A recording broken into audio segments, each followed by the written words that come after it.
Very good evening 11th class students, मेरे प्यारे बच्चों।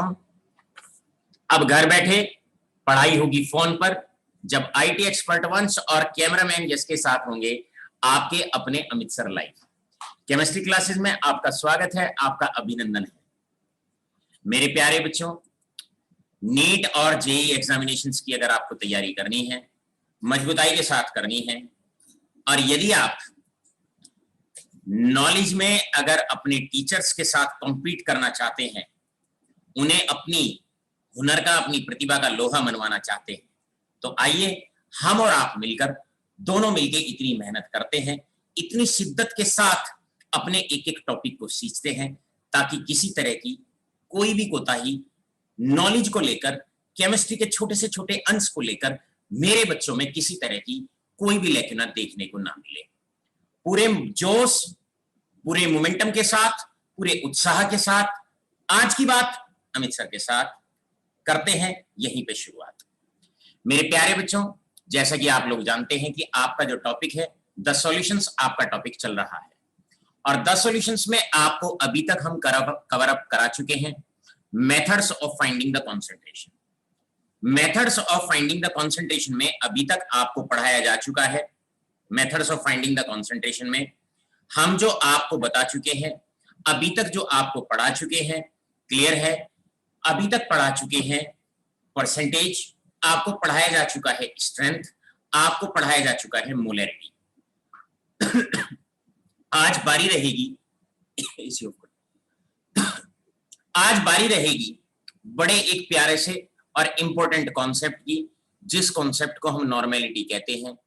नॉर्मेलिटी सबसे ज्यादा एडवांस एक टर्म होती है, जिसे आजकल सॉल्यूशंस की कॉन्सेंट्रेशन बताने के लिए इस्तेमाल किया जाता है।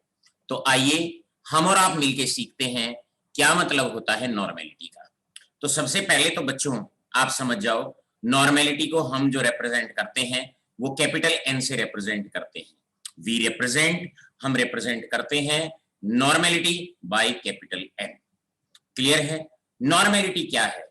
एक सॉल्यूशन के अंदर सॉल्यूट कितना है, इसको बताने के लिए फिर से एक कॉन्सेंट्रेशन टर्म है। अगर दिल्ली जाना हो तो डिस्टेंस बताने के लिए आपके पास किलोमीटर है, माइलस्टोन है, सेंटीमीटर है, पिकोमीटर है, एंगस्ट्रॉम है। कितनी टर्म में आप डिस्टेंस को बता सकते हैं। इसी प्रकार भैया केमिस्ट्री की जब बात होती है तो बात होती है सॉल्यूशंस की। अब एक सॉल्यूशन के अंदर कितना सॉल्यूट है, अगर इसको बताना हो तो हमारे पास एक मोस्ट मॉडर्न टर्म है, और आजकल सबसे ज्यादा जो इस्तेमाल की जाती है वो हम नॉर्मेलिटी ही सबसे ज्यादा यूज करते हैं। प्यारे बच्चों, मीनिंग जानने की कोशिश करते हैं, नॉर्मेलिटी का मतलब क्या होता है। जैसे कि आप जानते हैं, हमने आपको बताया हुआ है 11th क्लास में आने पर केवल एक बेसिक बात का डिफरेंस रखें। 9th और 10th क्लास तक आपको जब भी कोई वर्ड बताते हैं तो पहले उसकी डेफिनेशन, बाद में यूनिट समझाते हैं। हम आपको यहां पर ऑपोजिट काम करेंगे, हम आपको पहले यूनिट बताएंगे। और यूनिट क्या होती है? यूनिट होती है ग्राम इक्विवेलेंट पर लीटर, ये यूनिट है। तो यूनिट से क्या होता है, डेफिनेशन को बनाना बड़ा आसान हो जाता है। तो अब नॉर्मेलिटी की डेफिनेशन आप इजीली बना देंगे। कैसे बनाएंगे नॉर्मेलिटी की डेफिनेशन? ये हमें अमाउंट ऑफ सॉल्यूट बताती है। It tells us the amount of solute. ये हमें अमाउंट ऑफ सॉल्यूट बताती है। It tells us the amount of solute. ये हमें सॉल्यूट का अमाउंट बताती है, किसमें? In gram equivalents present in 1 litre of solution.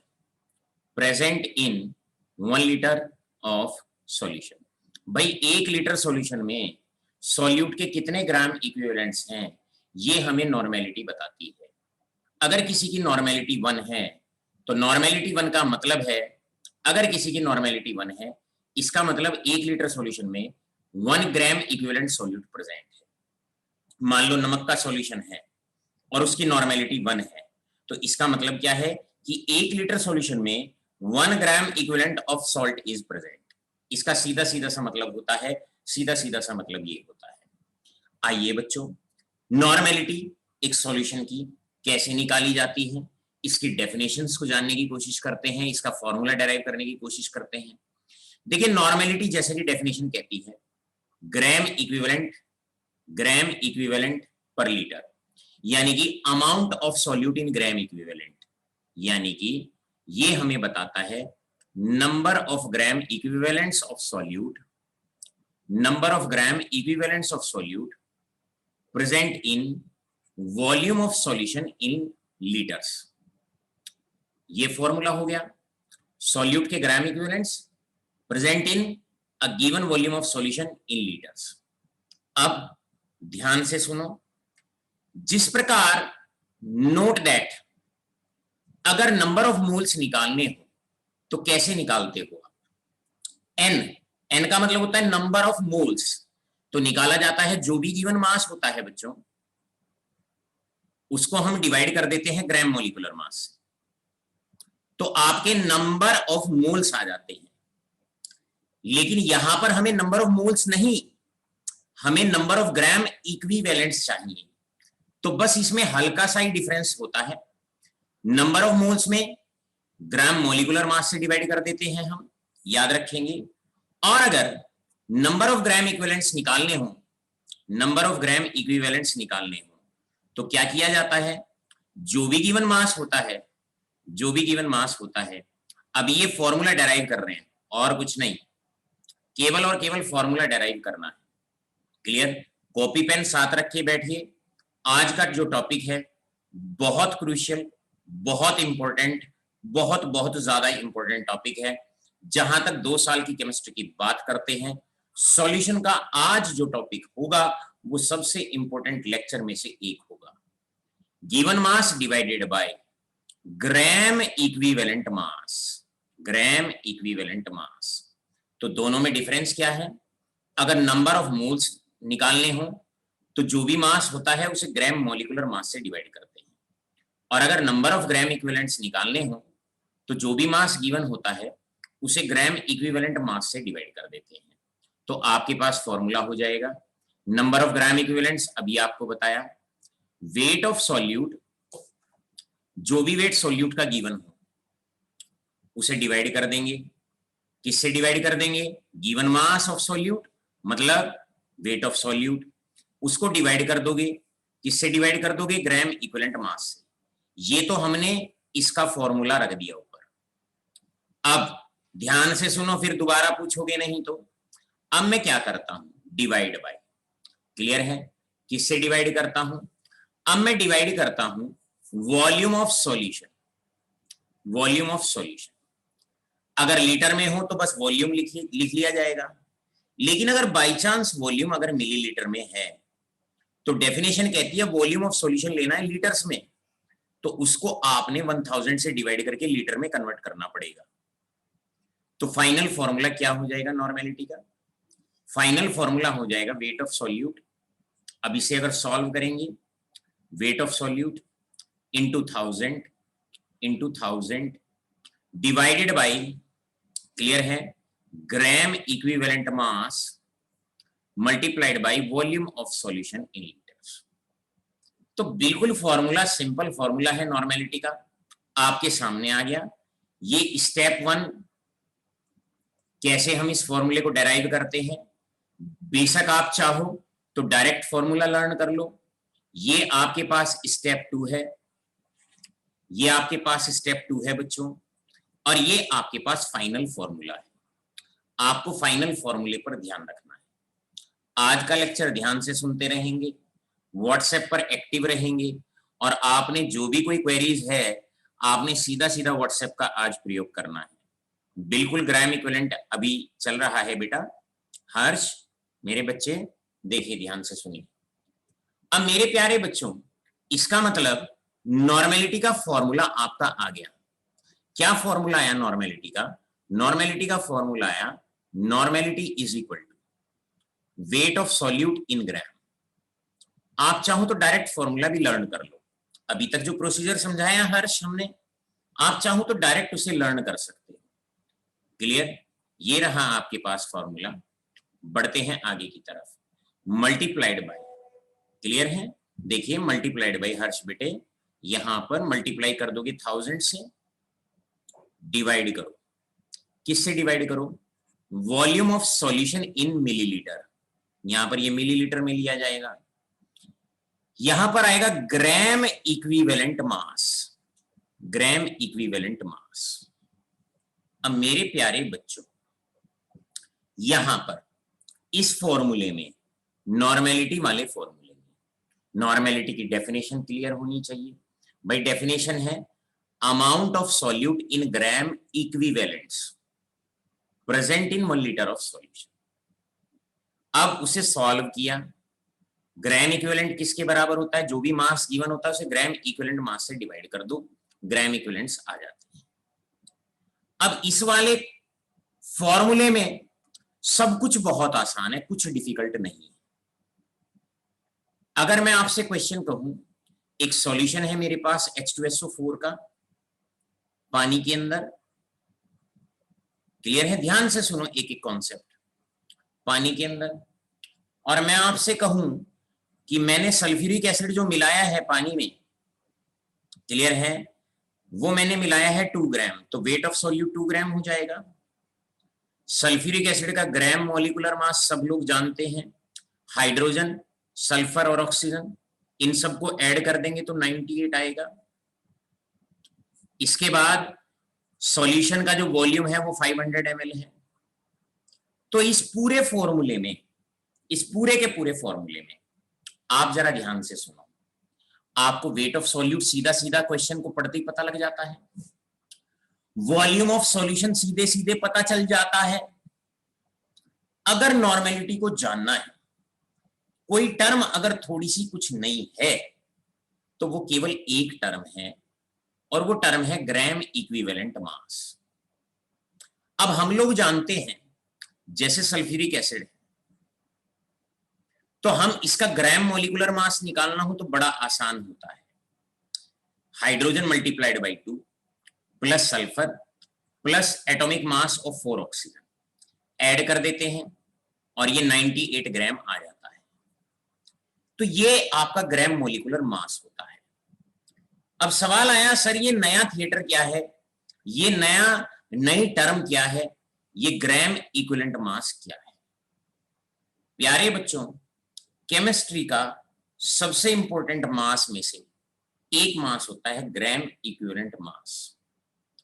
एक रिएक्शन में एक रिएक्टेंट दूसरे रिएक्टेंट के साथ कितना कंबाइन करता है, ये इक्विवेलेंट मास से ही पता लगता है। तो कहने का तात्पर्य क्या है, ग्राम इक्विवेलेंट मास को बहुत तसल्ली से पढ़ना है। ये एक वो मास होता है रिएक्टेंट का जो दूसरे रिएक्टेंट के साथ कंबाइन होने के लिए चाहिए।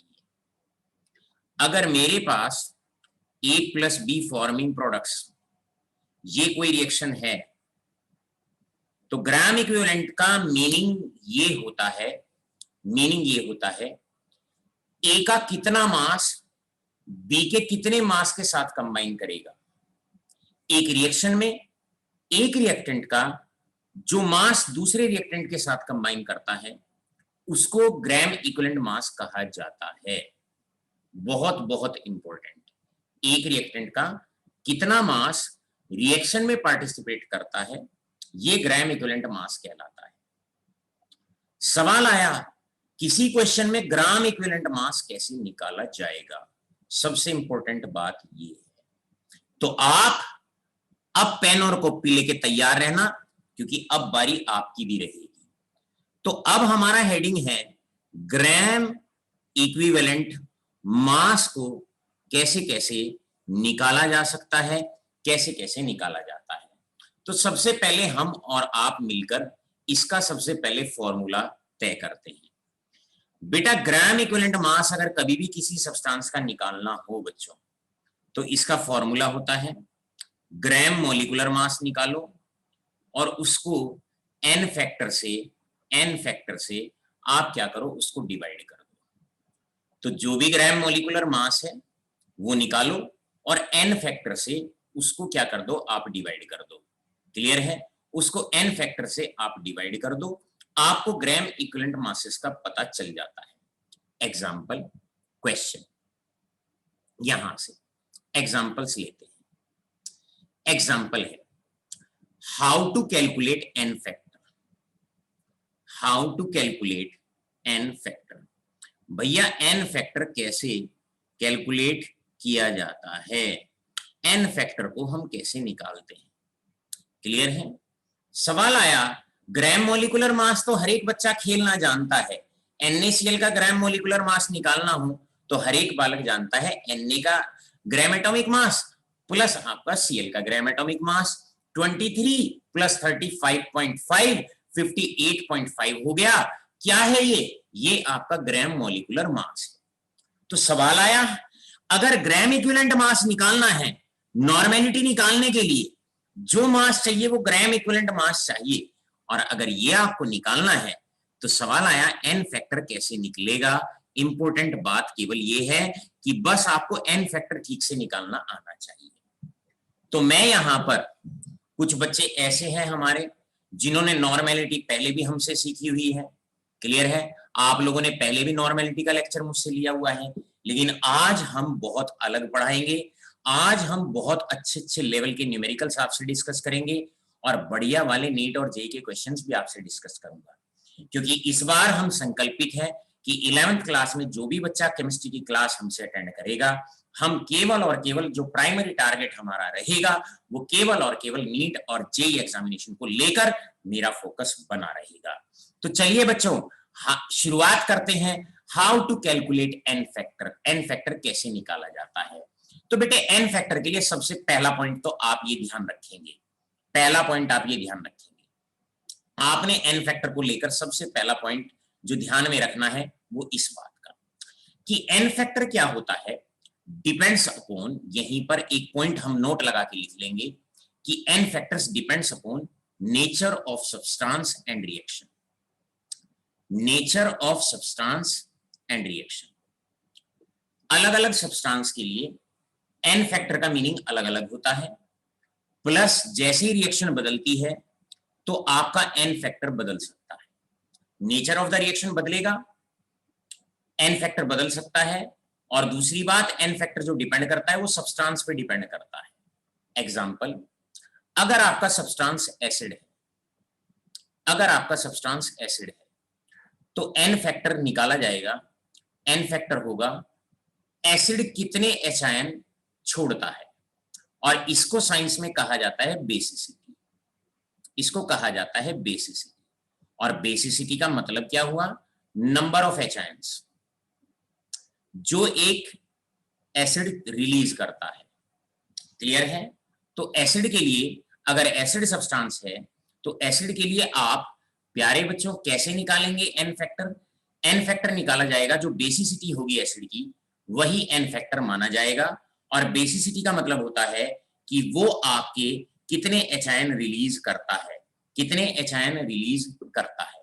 एक एग्जांपल लेते हैं। एग्जांपल ये है, मान लो आपको HCl एसिड दे दिया गया, तो HCl एसिड के लिए आपको दोनों चीजें बतानी है। HCl एसिड के लिए आपको बताना है नंबर एक, HCl एसिड के लिए आपको बताना है एन फैक्टर बताना है, HCl एसिड का आपको ग्राम मोलिकुलर मास बताना है, और HCl एसिड का आपको ग्राम इक्विवेलेंट मास बताना है। तो प्यारे बच्चों HCl के लिए एन फैक्टर 1 हो जाएगा, क्योंकि आप जानते हैं एन फैक्टर का मतलब होता है एसिड कितने एच आयन छोड़ता है, ये एक एच आयन छोड़ सकता है, तो एन यहां से जो भी बेसिसिटी होगी वही एन फैक्टर माना जाएगा। मतलब आपका एसिड कितने एच आयन छोड़ सकता है ये उसकी बेसिसिटी होगी, यही इसका एन फैक्टर होगा। आशा करता हूं पॉइंट अच्छे से क्लियर हो गया होगा। अब आपको अगर इसका इक्विवेलेंट मास निकालना है, या ग्राम इक्विवेलेंट मास, मैं शॉर्ट में लिख रहा हूं, GEM को मैं सीधा बस EM लिख ले रहा हूं, तो इक्विवेलेंट मास किसके बराबर होगा, molecular mass upon N factor, ये इसके बराबर होगा, या gram molecular mass upon N factor. अब आप जानते हैं HCl का मॉलिक्यूलर मास मतलब ग्राम मॉलिक्यूलर मास, H का मास प्लस क्लोरीन का मास 1 प्लस 35.5, ये हो गया आपका 36.5। क्लियर है? ये आपका हो गया 36.5। तो आप ईएम कैसे निकालेंगे? कैसे निकालेंगे इक्विवेलेंट मास? जो भी मॉलिक्यूलर मास है 36.5 है, उसको आप 1 से डिवाइड कर दोगे, यानी कि 36.5 ही इसका आंसर आ गया। और आप यूनिट लगाना ना भूलें, एटॉमिक मास यूनिट। यूनिट भी लगाएंगे, मास निकाल रहे हो, और अगर मास निकाल रहे हो तो उसकी यूनिट भी आप लगाएंगे, और आपकी यूनिट यहां से हो जाती है, क्या यूनिट हो जाती है इसकी? यूनिट हो जाती है that is atomic mass unit. तो आशा करता हूं इक्विवेलेंट मास आपको समझ में आ गया होगा, और एसिड के केस में कैसे एन फैक्टर निकालना है ये आपके समझ में ठीक से आ गया होगा। चलो बच्चों, अब हम बात करते हैं, अगर आपको HNO3 है या आपके पास H2CO3 है, क्लियर है, या HNO3 है, उसके केस में अगर आपको इक्विवेलेंट मास निकालना है तो बताओ कैसे आप लोग निकालोगे? भाई इक्विवेलेंट मास हो जाएगा, इक्विवेलेंट मास हो जाएगा this is equal to molecular mass upon N factor. और मॉलिक्यूलर मास हाइड्रोजन का 1, नाइट्रोजन का 14, एक ऑक्सीजन का 16, 16 मल्टीप्लाइड बाई 3 दैट इज 48। तो कुल मिला के ये हो जाएगा 63 डिवाइडेड बाई एन फैक्टर। बताओ भैया, एक ही एच आयन ये रिलीज कर सकता है, एक ही एच आयन ये रिलीज कर सकता है, तो जो एन फैक्टर है, जो एन फैक्टर है नाइट्रिक एसिड के लिए वो 1 हो जाएगा, यानी कि 63 को आप 1 से डिवाइड कर दोगे तो इसका मॉलिक्यूलर मास मतलब ग्राम मॉलिक्यूलर मास भी 63 है, और इसका इक्विवेलेंट मास भी आपका that is 63 atomic mass unit है। क्लियर है? इस प्रकार आप क्या करेंगे, इस प्रकार आप आसानी से बड़े प्यार से एसिड के केस में इक्विवेलेंट मास आराम से निकाल लेंगे, मतलब ग्राम इक्विवेलेंट मास आप आसानी से निकाल लेंगे। यहां पर कुछ बातों का आपने स्पेशली ध्यान रखना है। अब किन किन बातों का आपने स्पेशली ध्यान रखना है? अभी तक के जो एग्जाम्पल लिए गए उनमें तो आपको देखने में ऐसा प्रतीत होता होगा, ऐसा आपको लगता होगा कि सर ग्राम इक्विवेलेंट मास और ग्राम मॉलिक्यूलर मास ये तो दोनों एक जैसी सी हैं। HCl में भी वही ग्राम मॉलिक्यूलर मास आया, वही ग्राम इक्विवेलेंट मास आया। HNO3 में भी वही ग्राम मॉलिक्यूलर मास आया, वही ग्राम इक्विवेलेंट मास आया। नहीं बेटे, ये दोनों सेम भी आ सकते हैं, ये दोनों अलग अलग भी आ सकते हैं। आइए हम क्या करते हैं, लाइट डालते हैं कुछ और एडवांस्ड क्वेश्चंस की तरफ। जैसे प्यारे बच्चों, आपको मान लो से फॉर एग्जांपल मैं आपसे कहूं कि मेरे पास सल्फ्यूरिक एसिड है, मेरे पास सल्फ्यूरिक एसिड है, क्लियर है, मेरे पास सल्फ्यूरिक एसिड है, और मैं आपसे कहूं कि निकालो सल्फ्यूरिक एसिड का आप इक्विवेलेंट मास निकालो। तो सबसे पहले आप एन फैक्टर देखोगे, एन फैक्टर यहां पर 2 हो जाएगा। आप जानते हैं sulphuric acid generally normal cases में, जनरली अगर हम बात करते हैं तो 2 हाइड्रोजन रिलीज करता है पानी के अंदर जाके, वही उसका एन फैक्टर हो जाएगा। अब एन फैक्टर 2 हो गया तो इक्विवेलेंट मास आप कैसे निकालेंगे, या ग्राम इक्विवेलेंट मास निकालेंगे? जो भी मॉलिक्यूलर मास है, मॉलिक्यूलर मास H2SO4 का होता है 98, और उसको आप डिवाइड कर दोगे एन फैक्टर से 2 से, तो इसको अगर आप कट कर दोगे तो आपका 49 यूनिट्स आ जाएगा।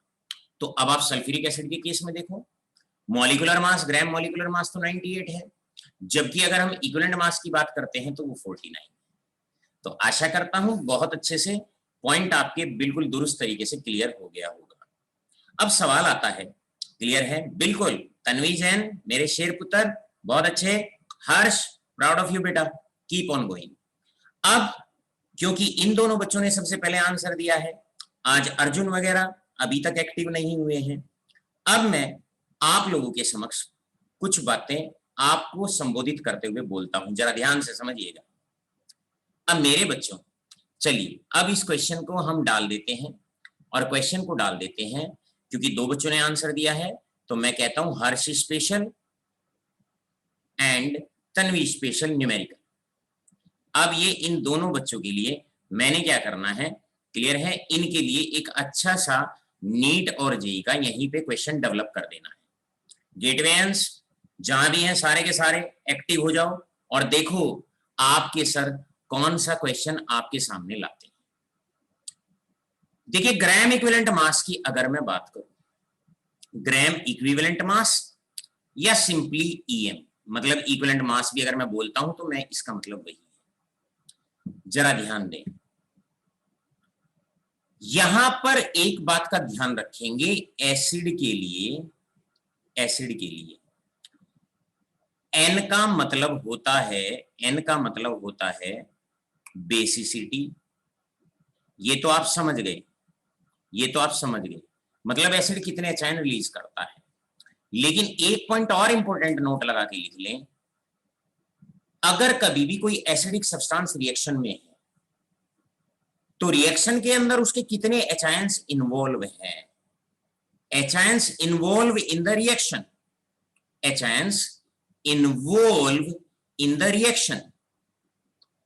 एक रिएक्शन में कितने एचायंस इन्वॉल्व हैं, ये उसका एन फैक्टर कहलाएगा। एक एग्जांपल लेके बात को सीखते हैं। जैसे मैं आपसे कहूं, मेरे पास एक ये रिएक्शन है CaF2 प्लस यहां से दैट इज HF है, H2SO4 है, ऑलराइट। यहां पर मैं लिखता हूं H2SO4 है, और मैं अपने बच्चों से कहता हूं कि भाई इस रिएक्शन में ये रिएक्शन कुछ इस प्रकार हो रही है, ऐसे हो रही है, यहां से एक HF बाहर प्लस बन रहा है, क्या बन रहा है, दैट इज CaHSO4, ये बन रहा है यहां से, क्लियर है, प्लस आपका एक एटॉमिक फ्लोरीन बाहर निकल रहा है। और मैं आपसे कहूं कैलकुलेट, आपको इस क्वेश्चन में, ये है नीट के जबरदस्त क्वेश्चंस हैं। इस तरह के क्वेश्चंस अगर आप 11th क्लास के लेवल पे तैयार कर लेते हो तो मैं ये कहता हूं कि ये बच्चों के लिए नहीं, ये तो टीचर्स के लिए भी मील का पत्थर साबित होते हैं। आप जाके देखिएगा, जब आपके स्कूल ओपन होंगे तब आपको ये पता लगेगा कि सर ने किस लेवल का आप लोगों को पढ़ाया हुआ है। जब मैं IIT के लिए तैयारी रोहिणी में आकाश इंस्टीट्यूट में कराता था तो यही वो क्वेश्चंस थे जो वहां पर आकाश इंस्टीट्यूट के बच्चों को हम कराया करते थे। तो चलो, हमारे बच्चे कौन सा आकाश इंस्टीट्यूट वाले बच्चों में तैयारी करने वालों से कम है, आप ही को उनके काबिल बनाएंगे, उनसे और ज्यादा मजबूत बनाएंगे। तो चलिए अब हम इस क्वेश्चन पे हर एक बच्चा आंसर दे, ट्राई करे, चाहे सही चाहे गलत। कैलकुलेट, आपको यहां से कैलकुलेट करना है, that is equivalent mass of sulphuric acid.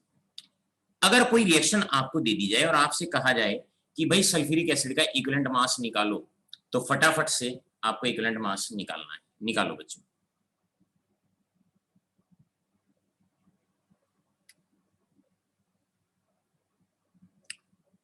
निकालिएगा। Arjun, all right, Tanvi, very good, बहुत अच्छे, वेरी गुड मेरे बेटे, वेरी गुड। हर्ष, आदित्य अग्रवाल,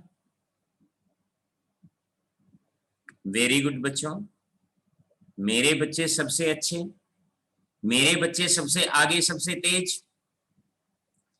गलती कर बैठे, यहां गलती कर बैठे कुछ बच्चे, यहां पर गलती कर बैठे। अरुण, कुछ गलती हुई है।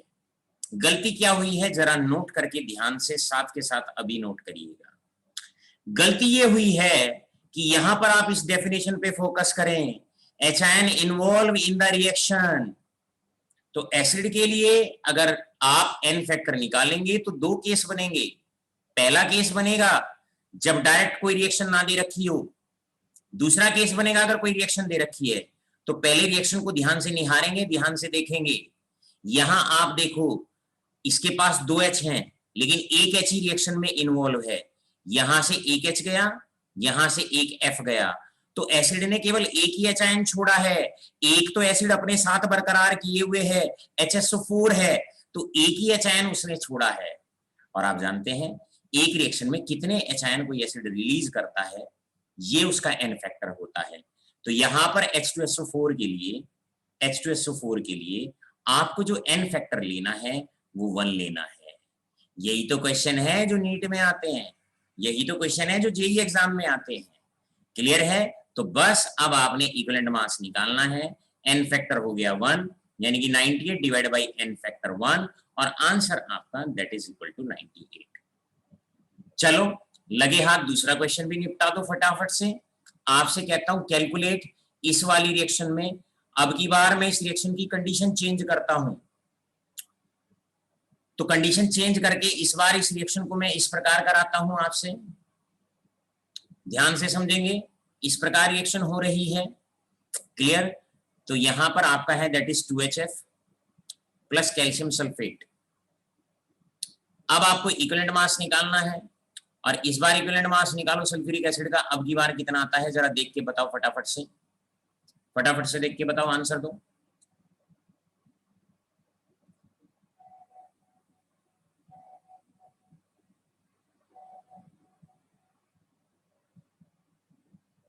आदित्य अग्रवाल इस एग्जाम्पल को ध्यान से देखेंगे जब सर एग्जाम्पल समझाएंगे अभी आपको। अर्जुन वेरी गुड, तन्वी जैन मेरा बहादुर बच्चा, अभय सिंह वेरी गुड,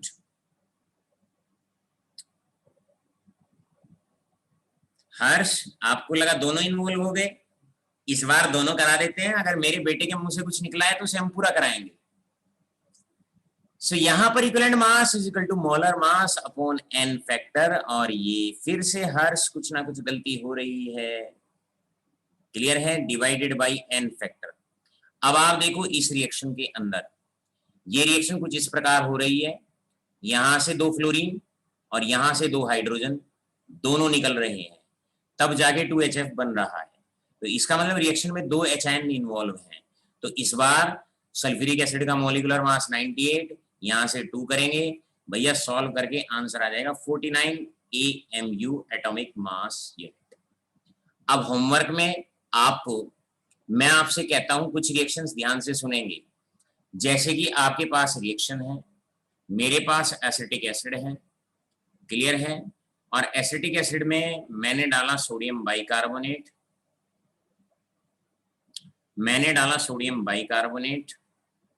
या यहां पर हम क्या करते हैं, इसको थोड़ा सा चेंज कर देते हैं, क्लियर है, इसको थोड़ा सा चेंज कर देते हैं, या चलिए इसी को ही कर लेते हैं। यहां से एसिटिक एसिड है, सोडियम बाइकार्बोनेट डाला, रिएक्शन में सोडियम एसीटेट बना, प्लस H2O गैस निकली, प्लस CO2 गैस निकली। आपको इक्विवेलेंट मास बताना है एसिटिक एसिड का, और इसके लिए सीधा इंडिकेटेड है, यहां पर आप ध्यान रखेंगे क्या इंडिकेटेड है, केवल H को देखना होता है एसिड में, यहां पर एक H है और यहां से वो H चला गया है, एसिड पे नजर बना के रखो, लेफ्ट साइड राइट साइड देखो, तो एक H आयन ही रिएक्शन के अंदर गया है, तो आपने इसका मतलब n फैक्टर यहां पर 1 लेना है। तो चीजें मुश्किल नहीं है, चीजें आसान है, और ये जो एग्जाम्पल अभी हमने आपको कराए हैं ना, ये सारे वो एग्जाम्पल कराए हैं जो आपके बहुत एडवांस लेवल पे आपसे पूछे जाते हैं। 11th क्लास में ना तो टीचर क्लास में एक्सप्लेन करता है, क्लियर है, समझ में आया, ना तो टीचर ही एक्सप्लेन करता है क्लास में ठीक से, पहली बात तो यहां तक पहुंच ही नहीं पाते हैं, लेकिन किसी के भरोसे अपने करियर की प्रोग्रेस नहीं रोकी जा सकती, तो आपने क्या करना है, बड़े ध्यान से इसको समझना है। एक बार प्रीवियस एग्जांपल आदित्य अग्रवाल और तन्वी बेटे, मैं प्रीवियस एग्जांपल को यहां से डिस्कस करता हूं।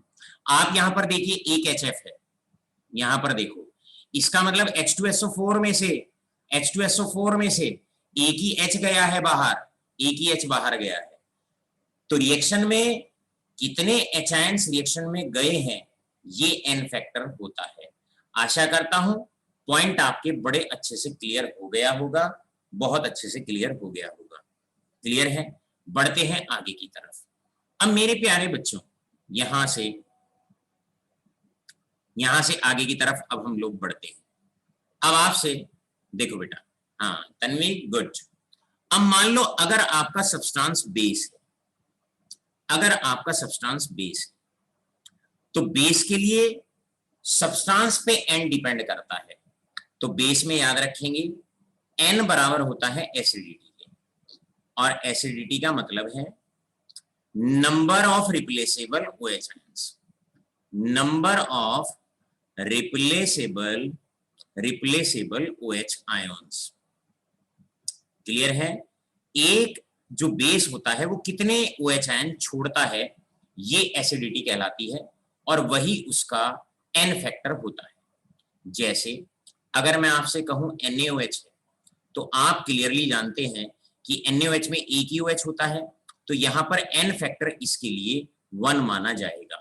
और इसका अगर इक्विवेलेंट मास निकालना हो तो जो भी मॉलिक्यूलर मास है, molecular mass upon N factor बेटा ऐसे करेंगे, और सोडियम का 23, ऑक्सीजन का दैट इज 16 और हाइड्रोजन का 1।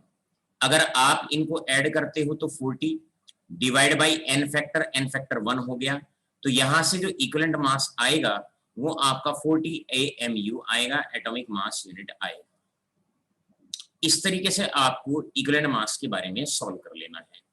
अब आपसे अगर मैं कहूं, अपने बच्चों से अगर मैं कहूं कि बताओ भाई चलो मुझे कैल्शियम हाइड्रोक्साइड का बताइए आप, तो यहां पर आप जानते हैं जनरली आपका ये आपके पास 2H आयन रिलीज करेगा, तो एसिडिटी 2 हो जाएगी, N फैक्टर यहां से 2 हो जाएगा, N factor comes out to be 2, तो यहां से जो N फैक्टर होता है वो आपका 2 के बराबर हो जाता है। फिर हम यहां पर इसको सॉल्व करेंगे, equivalent mass is equal to calcium hydroxide का जो मॉलिक्यूलर मास है ये हो जाएगा कैल्शियम 40, ऑक्सीजन का होता है 16, इसका होता है 1, तो ये आप जब इसको सॉल्व करेंगे तो ये होगा 74। क्लियर है? डिवाइडेड बाई 2 से इसको डिवाइड कर देंगे, और आपका यहां से जो आंसर आने वाला है, जैसे ही आप इसको सॉल्व करेंगे आंसर आएगा 37 atomic mass unit. 37 atomic mass unit. अब मान लो आपसे, वेरी गुड, यहां पर 40 अर्जुन, गलत बात। अब मान लो कोई क्वेश्चन आपके पास, जब नीट और जेईई के क्वेश्चंस आते हैं तो आपको इक्विवेलेंट मास कई बार ऐसे पूछ लेते हैं। किस प्रकार पूछेंगे? जैसे आपसे पूछ लें भाई HCl है और NaOH है, और NaOH है, यहां पर बनता है salt plus water NaCl plus H2O, और आपसे पूछ लेते हैं कि भाई बताओ क्या बताना है कि इक्विवेलेंट मास ऑफ NaOH बताओ इस रिएक्शन में। तो कैसे बताएंगे? रिएक्शन को अच्छे से देखेंगे, रिएक्शन में अच्छे से फोकस करेंगे। और कैसे फोकस करेंगे? यहां पर आप देखो, एक OH यहां से और एक H यहां से, ये दोनों कंबाइन हुए, तब जाके आपका वाटर बना, तब जाके वाटर बना। एक ही OH था, वही OH उसने छोड़ दिया, एक OH था, वही OH उसने छोड़ दिया, तो इसका मतलब NaOH का ग्राम मोलिकुलर मास 40 होता है, तो आप उसको किससे डिवाइड कर देंगे? N फैक्टर 1 से आप डिवाइड कर देंगे। तो आप जैसे जैसे आप लोग आगे बढ़ रहे हैं वैसे वैसे क्या होता है, पिछला कॉन्सेप्ट भी आपका कवर अप हो गया, आपको हमने पिछला कॉन्सेप्ट कवर अप करा दिया, उसका रिवीजन भी हो गया, और ये वाला टॉपिक भी समझ में आ गया। तो प्यारे बच्चों, आगे बढ़ने से पहले पहला पॉइंट, इक्विवेलेंट मास निकालने का जो फॉर्मूला होता है, ये फॉर्मूला आपका होता है gram molecular mass divided by N factor. N factor जो डिपेंड करता है रिएक्शन पे डिपेंड करता है या सब्सटेंस के नेचर पे डिपेंड करता है। सब्सटेंस अगर एसिड है तो बेसिसिटी माना जाएगा, मतलब एसिड कितने आयन छोड़ता है ये N फैक्टर माना जाएगा। और अगर सब्सटेंस आपका बेस है तो आपका बेस कितने OH आयन रिलीज करता है, मतलब उसकी एसिडिटी कितनी है, ये N फैक्टर माना जाएगा। अगर कोई रिएक्शन दी हुई है तो उसमें ध्यान से एसिड और बेस को ध्यान से देखा करते हैं, और ये रिएक्शन को देखते ही पता चल जाता है कि उसमें से कितने H आयन निकल रहे हैं, कितने OH आयन निकल रहे हैं। यस, बस इतना सा ही जो लेवल होता है, नीट और जेईई का जो लेवल होता है, बस इतना सा लेवल होता है। चलिए आइए निकालते हैं इक्विवेलेंट मास कुछ और सब्सटेंसेस का। अब आपसे पूछा जाता है नेक्स्ट केस, थर्ड केस सबसे ज्यादा इंपॉर्टेंट में से एक होता है। थर्ड केस सबसे ज्यादा इंपॉर्टेंट केस में से इंपॉर्टेंट होता है थर्ड केस। थर्ड केस क्या है बच्चों? अगर सब्सटेंस आपका सॉल्ट है, अगर सब्सटेंस आपका सॉल्ट है तो सॉल्ट के केस में याद रखिए, अगर सब्सटेंस आपका सॉल्ट है तो N फैक्टर जो माना जाता है वो टोटल पॉजिटिव चार्ज को माना जाता है। टोटल पॉजिटिव चार्ज को माना जाएगा। विजेता बेटा आंसर अब की बार आपसे एक्सपेक्ट करूंगा। सानिया, गजाला, आप लोगों से मैं आंसर की अपेक्षा करूंगा। दक्ष मानव, आप लोगों से अपेक्षा रहेगी। एन का मतलब होता है सॉल्ट के केस में total positive charge n factor को रिप्रेजेंट करता है। एक एग्जांपल लेते हैं, जैसे कि एग्जांपल है NaCl। तो NaCl में आप लोग जानते हैं यहां जो एन फैक्टर माना जाएगा वो पॉजिटिव चार्ज को माना जाएगा। पॉजिटिव चार्ज कितना है उसके मैग्नीट्यूड, पॉजिटिव चार्ज कितना है उसके मैग्नीट्यूड। अब आप जानते हैं कि यहां तो जो पॉजिटिव चार्ज होता है वो +1 होता है, तो इसका मतलब एन फैक्टर आपका 1 माना जाएगा। अब अगर मुझे इक्विवेलेंट मास इसका निकालना हो तो इक्विवेलेंट मास हो जाएगा, जो भी NaCl का मास है 23 + 35.5, यानी कि ये हो गया ग्राम मॉलिक्यूलर मास 58.5, और उसको डिवाइड कर देंगे एन फैक्टर से। और सॉल्ट के केस में हमने बताया n factor total positive charge 1 से डिवाइड कर दोगे, आंसर आपका 58.5 आपका आंसर आ जाता है। मुश्किल नहीं, चीजें आसान है, बेहतर से बेहतर है, बेटर से बेटर है। All right all of you. हाँ जी हर्ष बेटे ध्यान दो। इसके बाद सेकंड पार्ट आता है। Coming to the second part, मैं आपसे कहता हूं, अगर हम आपसे कहें, अपने बच्चों से कहें कि भाई बताओ आप लोग फटाफट से MgCl2 के केस में बताओ, MgCl2 के केस में बताओ, तो शायद आप लोग जानते हैं MgCl2 में मैग्नीशियम पे जो पॉजिटिव चार्ज होता है वो +2 होता है, तो एन फैक्टर यहाँ पर +2 हो जाएगा।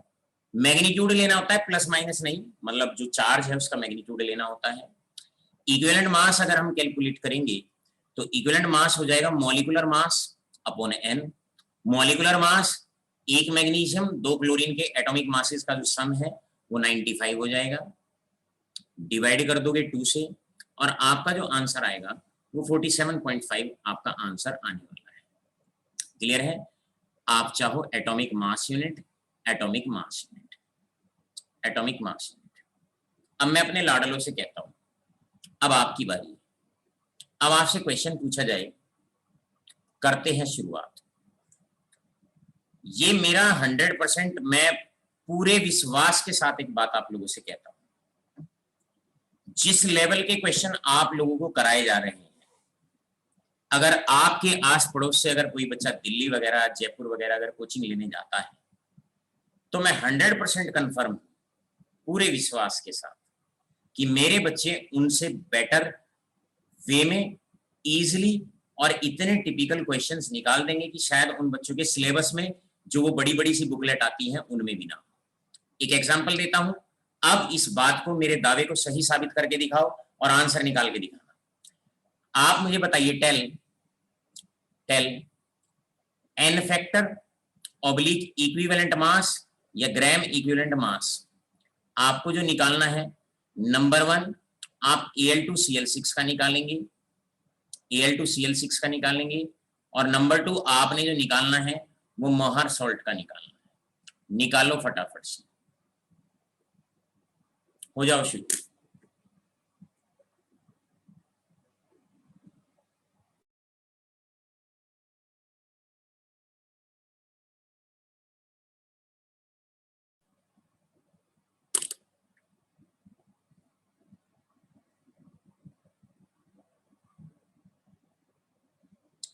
हर्ष वैलेंसी नहीं, पॉजिटिव चार्ज लेना है। मुकुल बहुत बढ़िया बेटा, वैलेंसी अलग चीज है, पॉजिटिव चार्ज अलग चीज है। बस आप ये समझ लो कि आपको टोटल पॉजिटिव चार्ज लेना है।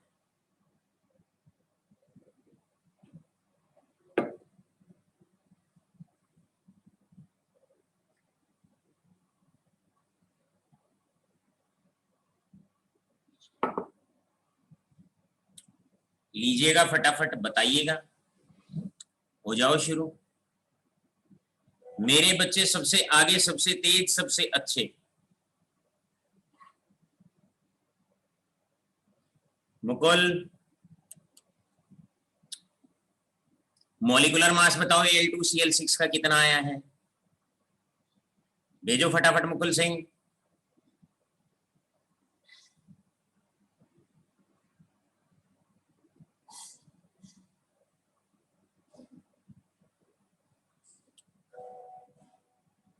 एल्यूमिनियम का मॉलिक्यूलर मास 27, 2 का हो जाएगा 54, और 6 क्लोरीन का 35.5 मल्टीप्लाइड बाई 6,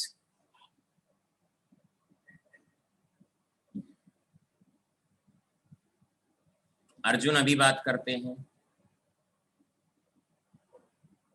बताइए।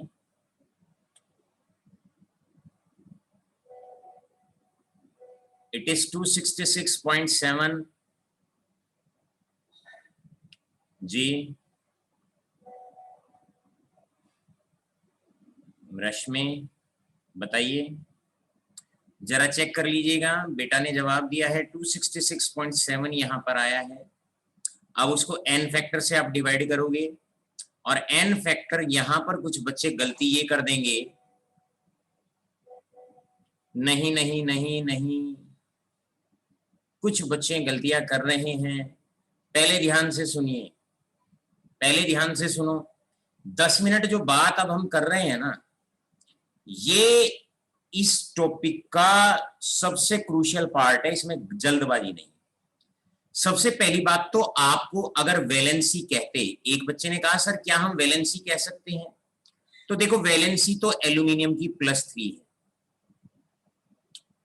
लेकिन आप मुझे बताइए, आपसे मेरा सवाल है, क्या वैलेंसी लिखा हुआ है या टोटल पॉजिटिव चार्ज लिखा हुआ है? तो आंसर है कि हमें टोटल पॉजिटिव चार्ज लेना है, हमें टोटल पॉजिटिव चार्ज लेना है। तो आपने टोटल पॉजिटिव चार्ज पर ही फोकस करें आप। मेरे पास 2 एल्यूमिनियम है, 2 हैं, तो दोनों का लेना है। आप लोग जानते हैं एक एल्यूमिनियम पे होता है +3, तो 2 पे जो चार्ज हो जाएगा वो +6 हो जाएगा। तो आप देखो, आपको +3 नहीं लेना, वैलेंसी नहीं लेनी, आपको टोटल पॉजिटिव चार्ज लेना है। तो आप ध्यान से उस बात को सुने, जो बात आपको कही जा रही है उसे आप ध्यान से पहले सुने। तो टोटल पॉजिटिव चार्ज मतलब 6, यहां पर 6 से इसको डिवाइड कर दिया जाएगा, और अब आप इसे सॉल्व कर लेंगे कि जब हम 266.7 क्लियर है उसको डिवाइड करेंगे, और डिवाइड करेंगे 6 से, तो आपका जो आंसर आता है वो 44.45 आता है, 44.45। ये जो हमारे पास आंसर भेजा है, इसमें व्हाट्सएप पर लिखा हुआ आ रहा है, रश्मि ने भेजा है। अपना आइडेंटिफिकेशन दीजिए रश्मि, नेम, स्कूल, पूरा अपना पूरा इंट्रो दीजिए प्लीज। वेरी गुड, यहाँ पर विजेता मेरा बेटा 44.5, हर्ष मेरी बिटिया, तन्वी जैन, हमेशा की तरह मुस्कुराते रहें, आगे बढ़ते रहें, केमिस्ट्री एंजॉय करते रहें, ऑल इज वेल, मजा आ रहा है। चलिए बढ़ते हैं अब आगे कुछ और बेहतरीन क्वेश्चंस की तरफ। मोहर सॉल्ट की जहां तक बात करते हैं, अब देखो बच्चों, कुछ बच्चे अक्सर ऐसे घबराया जाया करते हैं, ये आपके नीट के क्वेश्चंस होते हैं, नीट के क्वेश्चंस होते हैं। अब नीट के क्वेश्चंस में कई बार पूछ लिया जाता है, आप लोगों से पूछ लिया जाता है, जरा ध्यान से सुनेंगे किस प्रकार पूछ लिया जाता है। मोहर सॉल्ट ऐसे दे देंगे आपको, FeSO4 dot NH4 whole twice SO4 whole twice SO4 plus 6H2, ये पूरा फॉर्मूला होता है। और नीट के लिए इस तरह के क्वेश्चन सुपर एडवांस्ड क्वेश्चंस होते हैं, और ज्यादातर ये पूछे जाते हैं, क्लियर है? अब जरा ध्यान से सुने, आपसे पूछा गया n फैक्टर निकालना है, तो अक्सर बच्चा क्या करता है, इतने बड़े नाम को देखकर बिना मतलब खौफ में आ जाता है, बिना मतलब प्रेशर में आ जाता है। Why you fear when Amit Chauhan sir is here? बताओ आप लोग, क्या दिक्कत है, क्या मुश्किल है? हर आपकी बच्चों की परेशानी को बनाएंगे आसान। भैया ये एक नमक है, ये दूसरा नमक है, बच्चा जो है वो हरकत करने वाला है, वो बिल्कुल आपके जैसा है। उसने क्या काम किया, 2 डब्बे रखे, एक में फेरस सल्फेट, एक में अमोनियम सल्फेट, दोनों को मिला दिया, मिक्स कर दिया, बन गया, क्या बन गया, मोहर सॉल्ट बन गया। तो मोहर सॉल्ट 2 सॉल्ट का मिक्सचर है, डबल सॉल्ट है। तो यहां पर जो डेफिनेशन लगने वाली है, यहां पर जो डेफिनेशन लगने वाली है वो सॉल्ट वाली लगने वाली है। तो सबसे पहले जब आप इक्विवेलेंट मास निकालते हैं, n फैक्टर निकालते हैं, तो नेचर ऑफ द सब्सटेंस आपके क्लियर होना बहुत बहुत जरूरी है। तो यहां से आप क्या करें, जो आपका नेचर ऑफ द सब्सटेंस है आप उसको क्लियर करें पहले। तो सॉल्ट वाली डेफिनेशन, अब सॉल्ट में आप लोग जानते हैं टोटल पॉजिटिव चार्ज। तो देखो अब इस क्वेश्चन में इसका मॉलिक्यूलर मास जब आप कैलकुलेट करेंगे, मॉलिक्यूलर मास आयरन का, सल्फेट का, अमोनियम का, इन सब के जब मॉलिक्यूलर मासेस को आप जोड़ेंगे तो आंसर 392 आएगा। और ज्यादातर जब इतना बड़ा क्वेश्चन देते हैं तो मॉलिक्यूलर मास तो दे देते हैं, बस इक्विवेलेंट मास निकलवाना बच्चे से पूछा जाता है।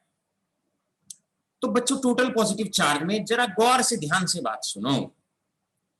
ये जो क्वेश्चन अब आपके सर करा रहे हैं ना आपको, ये जो सर आपके क्वेश्चन करा रहे हैं ये क्लासिकल क्वेश्चंस हैं आईआईटी जेईई और नीट के लिए। आपका जो सपना है ना नीट और जेईई के एग्जामिनेशंस को क्रैक करना, वो इन्हीं क्वेश्चन से निकलता है। और हंसते खेलते आप इन्हें सॉल्व कर लेंगे, और जब इतने बड़े बड़े क्वेश्चंस आप सॉल्व कर लेंगे तो आप देखिएगा जिस दिन स्कूल खुलेगा उस दिन अपना कॉन्फिडेंस, उस दिन आप अपने चेहरे पर केमिस्ट्री का एक नूर, एक तेज आप देखना। तो चलो बात सुनो ध्यान से, अब बस 5 मिनट की बात है, बहुत ध्यान से सुनना है।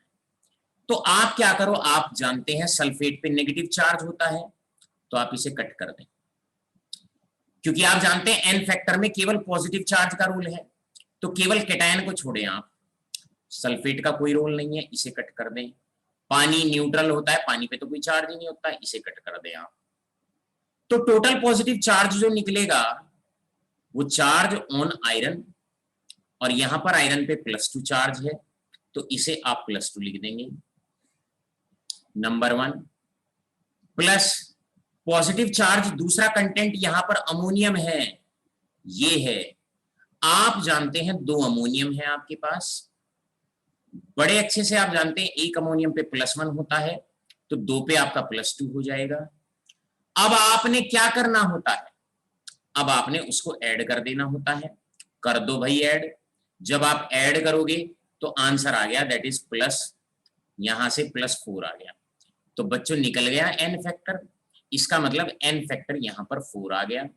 और अगर एन फैक्टर 4 आ गया तो equivalent mass is equal to, equivalent mass is equal to जो 392 है उसको आप 4 से डिवाइड कर दोगे।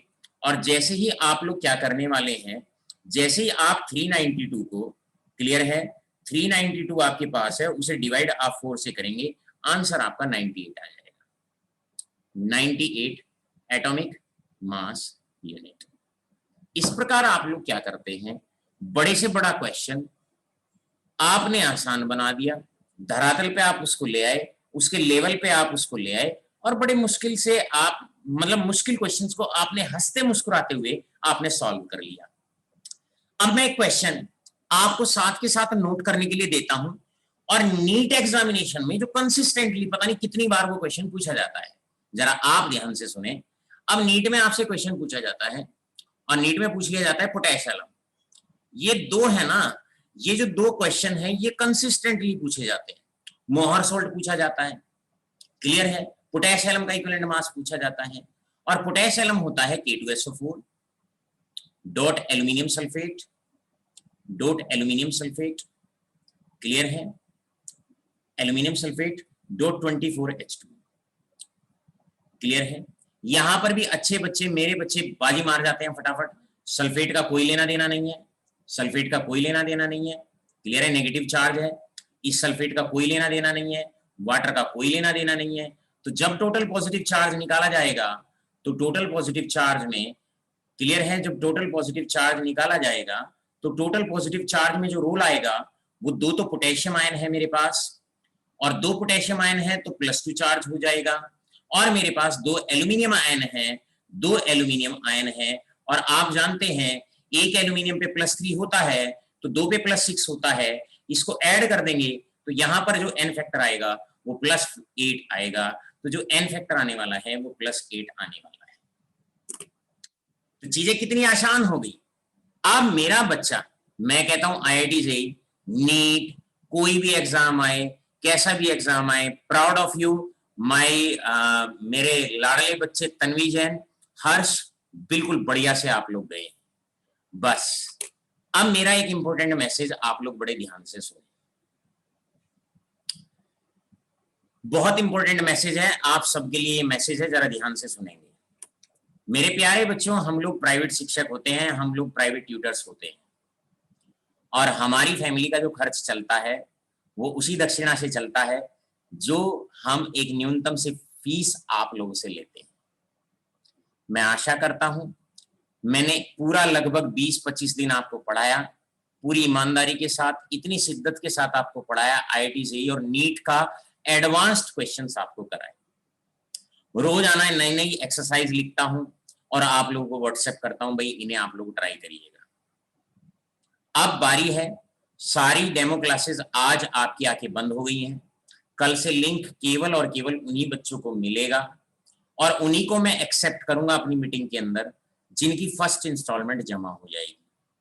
अगर किसी बच्चे ने कोई भी बात करनी है तो मेरा फोन नंबर है 790, क्लियर है, 691-8623। फोन नंबर आप लोग नोट कर लीजिएगा, 790-691-8623। तो आप फीस के रिगार्डिंग इस पे बात कर सकते हैं। अब मैं आशा करता हूं आपकी डेमो क्लासेस बंद कर दी जा रही हैं। आपने ऑनलाइन पढ़ना है आप ऑनलाइन पढ़िए, आपने ऑफलाइन पढ़ना है आप ऑफलाइन पढ़िए, आपकी इच्छा है, क्लियर है। ऑफलाइन बैच 4:30 बजे होता है और ऑनलाइन बैच पूरी साल अगर आपने घर बैठ के ही तैयारी करनी है नीट और जेईई के लिए, टाइमिंग फिक्स है, 8:30 बजे शुरू हुआ करेगा, 9:30 बजे खत्म हो जाया करेगा, ये भी टाइमिंग फिक्स है। आपकी इच्छा आप ऑनलाइन पढ़ें, आपकी इच्छा आप ऑफलाइन पढ़ें, क्लियर है। तो अब आशा करता हूं आपको केमिस्ट्री एक अच्छे अंदाज में समझ में आई होगी। तो अब आपकी बारी है प्यारे बच्चों, क्लियर है, अब दक्षिणा की बारी है। आशा करूंगा आप अपनी फर्स्ट इंस्टॉलमेंट कल पॉजिटिवली हमें जमा जरूर करा दें। कोई भी डाउट है तो फोन नंबर अवेलेबल है, आप मुझसे बात कर सकते हैं। जहां तक गेटवे के बच्चे इस कोचिंग में जुड़े हुए हैं उन्हें मैं कहता हूं अगर नीट और जेईई की तैयारी करनी है तो उसके लिए आपको भी इंस्टॉलमेंट अलग से देनी पड़ेगी। अदरवाइज कल से आपका जो क्लास का चैनल है, आपका जो क्लास का व्हाट्सएप ग्रुप है, उस पर हमारे लेक्चर्स ऑटोमेटिकली आपके पास जाते रहेंगे। लेकिन ये जो बैच हमारा है ये कंप्लीटली चार्जेबल है।